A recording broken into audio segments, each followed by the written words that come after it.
50 பருப்பு 50 துவரம்பருப்பு ஊற போட்டுட்டோம். உப்பு போட்டுடலாம், மஞ்சத்தூள் போட்டுடலாம், தக்காளி போட்டுட்டோம், பச்சை மிளகா, தக்காளி, கருவேப்பிலை, 2 பெரிய வெங்காயம், இந்த பூண்டு எல்லாத்தையும் போட்டோம். பெருங்காயத்தூள் கொட்டிட்டோம். பெருங்காயத்தூள் போட்டாச்சு. உப்பும் போட்டுட்டோம், கல் உப்பு போட்டுட்டோம். இப்போது குக்கரில் நம்ம இதை வேக வச்சிடலாம். வேக வச்சு ஒரு 5 விசில் இல்லைன்னா 6 விசில் வச்சிட்டோம்னா வெந்துடும். எண்ணெய் காஞ்சிச்சு,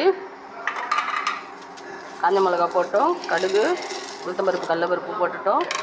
சின்ன வெங்காயம், காஞ்ச மிளகா வதங்கிச்சு. இப்போ பருப்பு குக்கரில் வச்சு பருப்பு கொட்டிட்டோம். இப்போது தண்ணி ஊற்றக்கூடாது, அப்புறமா தான் தண்ணி தேவையான அளவுக்கு ஊற்றிக்கணும்.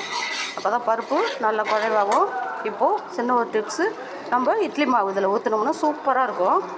இட்லி மாவு ஊற்றிட்டோம் பாருங்கள், இது மாதிரி செஞ்சு பாருங்கள், செம்ம சூப்பராக இருக்கும். இது எங்கள் அம்மா அந்த மாதிரி